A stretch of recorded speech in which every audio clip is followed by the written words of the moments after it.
Sup, a Reiki master teacher and intuitive, and today we have a special healing session. We're going to be healing what is broken. And of course, you know, for this Go Get It July, we have this mini theme going on, and we are going to look at Chiron today. So sit back, relax, and enjoy. If you're new to the community, like, comment, share this video with someone you feel like it could help. And if you're coming back, what's up, boo? I missed you, baby. Okay, so let's just do what we do now. Healing what is broken is so connected to Chiron. If you know the story of Chiron, Chiron is representative of the wounded healer.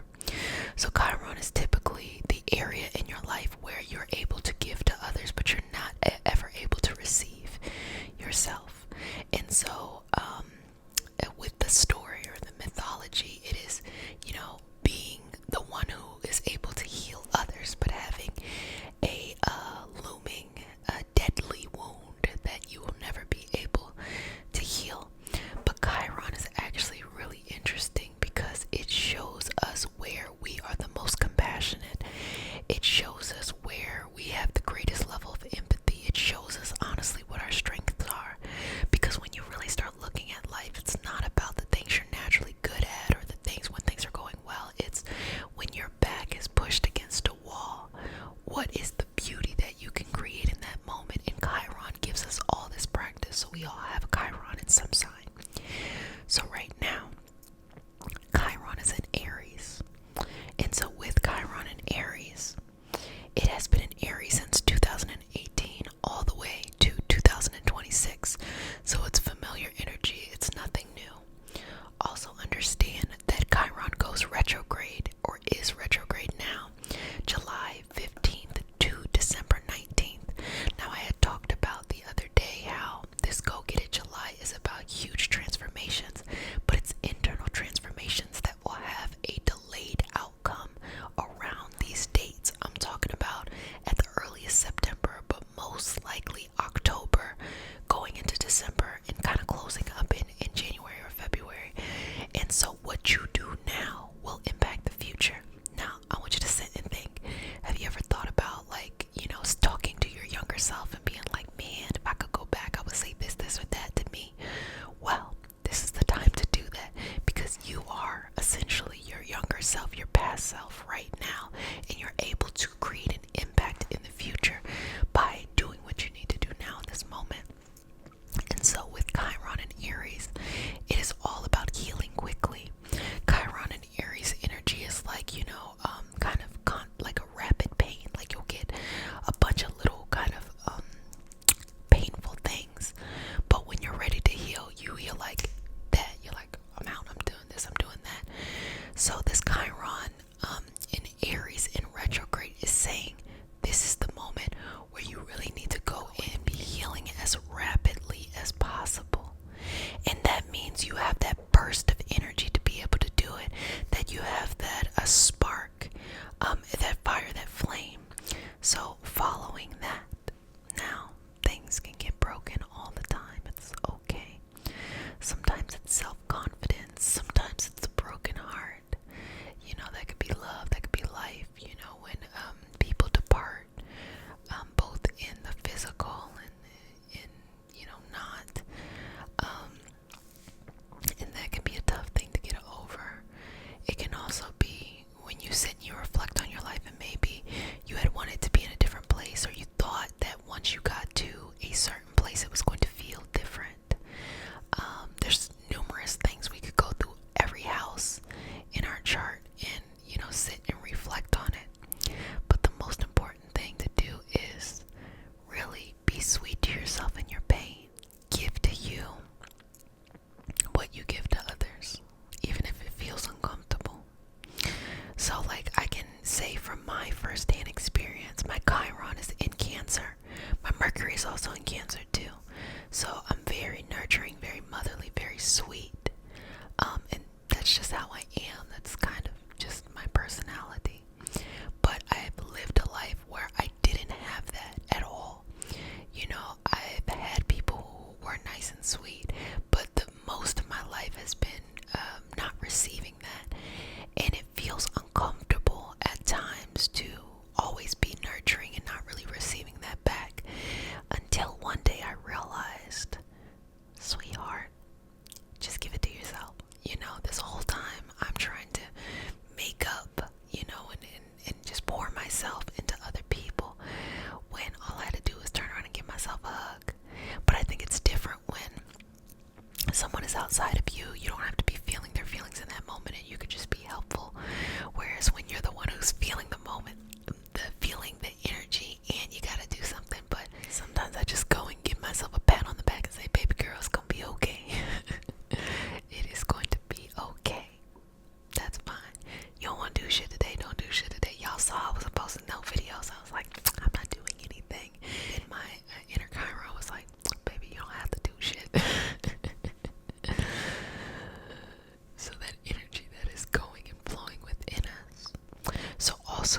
have it in Sagittarius, you do have that train energy there, in which it's like, okay, you get it, you're just gonna do it your way and it'll work out.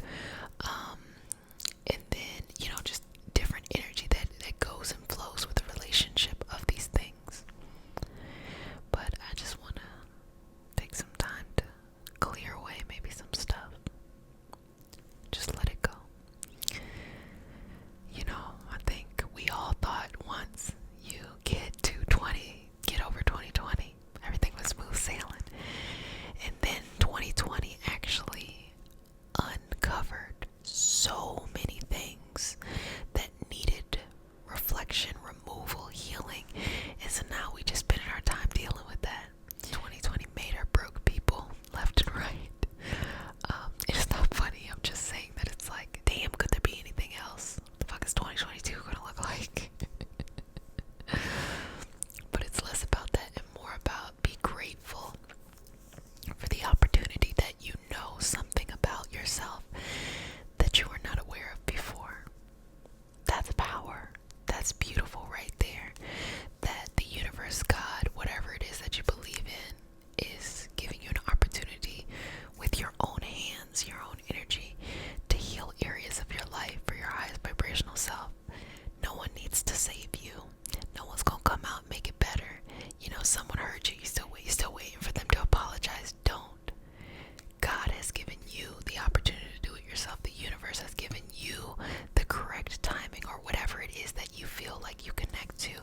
I tell you all the time that what you believe in is up to you. That has nothing to do with me. And it should be up to you whether you believe in something that's a little bit different or you're always changing. That's completely fine. I can say that in my life that there's many things that I had to learn, but one thing I do feel that I was blessed to be born with was just, this faith in something higher than me, or faith in the connectedness of the universe, or faith in the fact that there's just some shit I don't know and I will never be able to know. There's just some things that are just going to be above me, and that's okay. I actually spent most of my life trying to figure out where to put religion into things more than it was having a connection to God, universe, source, whatever. And I think being able to pursue that formally, and also, just sharing in spaces, I started to get comfortable with the fact that I'm like, I think the way I was born was just fine. So I spent all that money to get a degree in religious studies to realize that I was just fine as I was. The more you know. And just surrender to that energy. Surrender to the journey. Being able to do things even when it's uncomfortable, internally or externally. Knowing that there is nothing that is too big for you to get to the other side. And a lot of times these beautiful gifts and lessons are buried within the struggle or the dissonance. So it's going to be okay. Please believe me, I'm living it too. Each and every day, try to show up for yourself. Try to fall in love with yourself a little bit more each and every day. I feel like the Chiron energy just reminds us of an area where we have to pour extra into it. And even though our gift in that same area is we're able to give to others tremendously, we have to circle back around and give to ourselves. We have to pour on ourselves. We have to be nurturing and loving to ourselves. And it's not narcissistic. It's not selfish. It's just, if you don't do it for yourself, you're going to look for someone else to do it for you. And that is never a road you want to go down. Something that I have just started doing was listening to my own videos. Because when I usually listen, I'm just paying attention for like editing and like, ideas. I'm not really paying attention to what's going on. But I started to make it a part of my self-care practice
and support yourself now. That energy of being able to just fill yourself up and fill up your confidence, fill up your purpose, fill up all of these things is really what Chiron is trying to teach us, that there should be no reason